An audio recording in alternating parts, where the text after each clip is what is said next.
ദൂരദർശന്റെ ആദ്യത്തെ director deputy director ജനറലായിരുന്ന K Kunhikrishnan sir പറഞ്ഞിട്ടുണ്ട് heart felt congratulations on your Bihar election coverage. പറയുമ്പോൾ ചെറിയ കാര്യമല്ല, ഭാരത് എത്രയോ കണ്ടതോ best presentation. Ragini wanted me to convey her appreciation.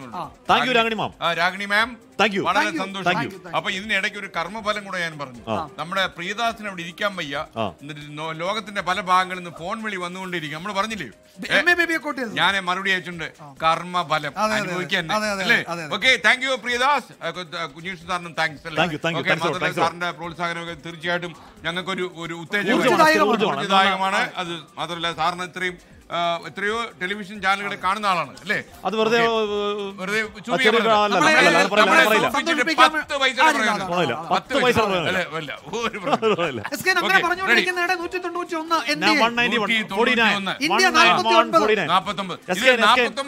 Vijayakumar ഒന്നുമില്ല മഹാകഷ്ടം. എസ് കെ ഇവിടെ മഹുവയിൽ തേജ് പ്രതാപ് യാദവ് 4ാം സ്ഥാനത്തേക്ക് ബന്ധപ്പെട്ടു എന്ന് പറഞ്ഞാൽ നമ്മുടെ തേജസ്വിയുടെ സഹോദരൻ വീട്ടിൽ നിന്ന് അടിച്ചിറങ്ങിപ്പോയ വടക്കേ പാർട്ടി LJP സ്ഥാനാർത്ഥി സഞ്ജയ് കുമാർ സിംഗ് 4103 വോട്ട് ലീഡ് ചെയ്യാണ് അവിടെ. മറ്റൊരു സ്ഥാനാർത്ഥി 258 വോട്ടിന് CPI-ML സ്ഥാനം ലീഡ് ചെയ്യുന്നുണ്ട്. വേറൊരു സ്ഥാനം 28 വോട്ട് ലീഡ് ചെയ്യുന്നുണ്ട്. ചിലപ്പോൾ അങ്ങനെ ചെറിയ വോട്ടുകൾ ലീഡ് ചെയ്യുന്ന ആൾക്കാരുണ്ട്. നമുക്കതറിയാം തീർച്ചയായിട്ടും. മാത്രമല്ല നമ്മൾ ആരുടെയും ഫലം ഇപ്പോൾ പറയാൻ തയ്യാറല്ല. കാരണം ഇതെല്ലാം സൂചനകളാണ്. നമുക്കറിയില്ല ഈ ഒരു സമഗ്രാധിപത്യം ഈ BJP മുന്നണിക്ക് കിട്ടുമോ, NDA സഖ്യത്തിന് കിട്ടുമോ എന്ന് അറിയില്ല. എന്നാലും ഇപ്പോഴത്തെ കാര്യം കറണ്ട് ലെവലിൽ വെച്ചിട്ടാണ് നമ്മൾ ഈ കാര്യം പറയുന്നത് എന്ന് മാത്രമേ ഉള്ളൂ. പ്രിയപ്പെട്ട പ്രേക്ഷകർ പറയുന്ന പോലെ നമ്മുടെ കക്ഷി രാഷ്ട്രീയത്തിലുള്ള നമ്മുടെ വിശ്വാസങ്ങളോ നമ്മുടെ ചിന്തകളോ ഒന്നും നമ്മുടെ ഈ തെരഞ്ഞെടുപ്പ് സംപ്രേഷണത്തെ എന്നല്ല 24 ഒരു സംപ്രേഷണത്തെയും സ്വാധീനിക്കില്ല എന്ന് പറയുന്നത് സത്യം.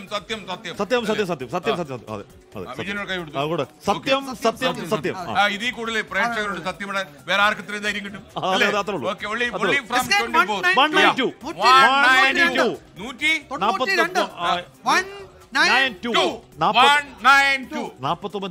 താന്നു ഇന്ത്യ ഒന്നുകൂടെ കുറഞ്ഞു 48 3-3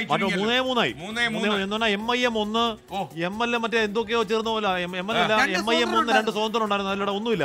മാത്രമല്ല നമ്മളൊരു സാധനം എഴുതി കാണിച്ചു. ഭാഗ്യത്തിന് മലയാളം തേജസ്വി യാദവിന് അറിയില്ല. തേജസ്വിയുടെ സ്വപ്നം പൊലിഞ്ഞു എന്ന് എഴുതി കാണിച്ചു. ഓക്കെ, പറയാറായിട്ടില്ല. രണ്ടാമത്തെ പാർട്ടിയായി CPI-ML മാറുന്നു. 7 സീറ്റ് അല്ലല്ല, കോൺഗ്രസിന് 5 താന്നു. CPI-ML 7 ആയിരുന്നല്ലോ കഴിഞ്ഞ തവണ. കഴിഞ്ഞ 11 സീറ്റ് ഉണ്ട്. CPI 0 നിന്ന് മാറിയിട്ടില്ല. വിനോയ് വിശ്വത്തെ സന്തോഷിപ്പിക്കുകയും ചെയ്തു. ജനങ്ങൾ സന്തോഷിപ്പിച്ചില്ല. ഓക്കെ, എന്തായാലും ജനങ്ങൾ ഇപ്പോഴും ഒരു പ്രതീക്ഷ കൈവിടാറായിട്ടില്ല അല്ലെ. CPIക്ക് തീർച്ചയായിട്ടും പ്രതീക്ഷിക്കാം. SKനോട് 17 സീറ്റ് മത്സരിച്ച് കോൺഗ്രസിന് 10 സീറ്റ് പോലും നയിക്കാൻ പറ്റാത്ത 5 സീറ്റ് കിടന്ന് കഷ്ടപ്പെടുകയാണ്. അവിടെ നക്ഷത്രകാലുണ്ട്. മാത്രമല്ല ഈ ഒരു പ്രേക്ഷകൻ ചോദിക്കുന്നത് കോൺഗ്രസിന് ആരെങ്കിലും അടുപ്പിക്കുമോ എന്നൊന്നും പറയാനായിട്ടില്ല. നമ്മൾക്ക് മാത്രമല്ല ഇത് ഒരുപക്ഷെ നമ്മൾ ഇപ്പൊ കാണുന്ന ഈ കറണ്ട് ഫലം സൂചനകള് ഇതുപോലെ തന്നെ മുന്നോട്ട് പോയാൽ ആരോപണങ്ങളുടെ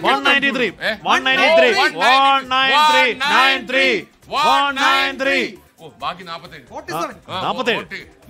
എന്ന് പറയാൻ പോലും 47 ഒന്നുകൂടെ പറയാം.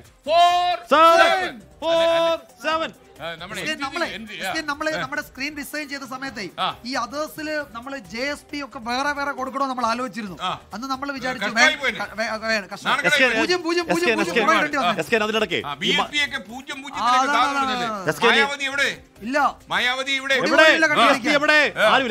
അതിനിടയ്ക്ക് മഹാസഖ്യത്തിൽ 11 ഇടങ്ങളിൽ RJDയും കോൺഗ്രസും പരസ്പരം മത്സരിച്ചു.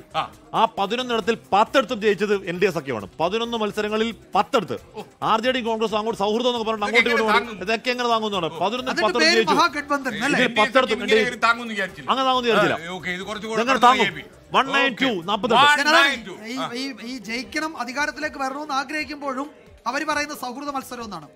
അതാണ് എന്ത് ചെയ്യാൻ പറ്റും. അപ്പൊ SK എന്ന് പറഞ്ഞാൽ ഇതിൽ SK നോക്കുന്ന സമയം 8 മണിക്ക് വോട്ടെണ്ണൽ തുടങ്ങിയതാണ്. 11 മണിയാകുമ്പോഴേക്കും അവിടുത്തെ പ്രധാനപ്പെട്ട മഹാഗഡ്ബന്ധന്റെ സ്വാധീന മേഖലകളിലൊക്കെ അതിശക്തമായ ഇൻട്രോസ് ഉണ്ടാക്കണം NDA.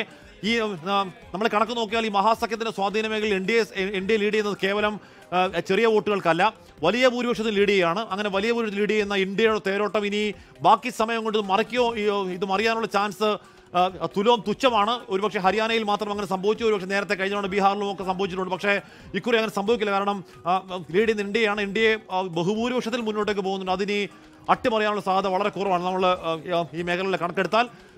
ഇവിടെ പവൻ ഖേര പറയുന്നത് ഇവിടെ മത്സരം ജനങ്ങളും ഇലക്ഷൻ കോൺഗ്രസ് പവൻകേര പറയുന്ന മത്സരം ഇലക്ഷൻ കമ്മീഷനും ജനങ്ങളും തമ്മിലാണെന്ന് പറയുകയാണ്.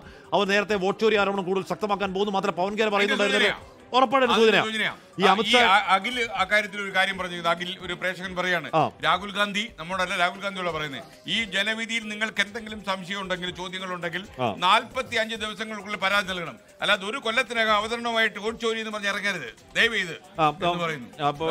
45 ദിവസം കഴിയുമ്പോൾ ഇതിന്റെ ഈ പറയുന്ന CCTV കളയുമെന്നുള്ളത് പറയുന്നത്. അപ്പൊ അതിന് സംശയം ചോദിക്കുന്നു അറിഞ്ഞൂടാ. അവര് പരാതി കൊടുക്കാൻ തീരുമാനിച്ചാലും കൊടുക്കുമല്ലോ, അത് കൊടുക്കാം. അതൊക്കെ അവർ നോക്കും. സഖ്യം 193 അതിലെ ഏറ്റവും കൗതുകം BJP 82, JDU 82. വീണ്ടും ഒപ്പത്തിനൊപ്പം BJP 82, JDU 82. അവർക്ക് എന്തൊരു ടെൻഷൻ ആയിരിക്കും. അവർക്ക് ഭയങ്കര ടെൻഷൻ. JDU-ന് ടെൻഷൻ ആയിരിക്കും. കാര്യം ഒരു 4 സീറ്റെങ്കിലും അധികം ഉണ്ടെങ്കിൽ. അതെ, SK എന്താ ഇവിടെ 192 പാർട്ടി ആയതുകൊണ്ട് JDU-ന്റെ മുഖ്യമന്ത്രി ആയിരിക്കും.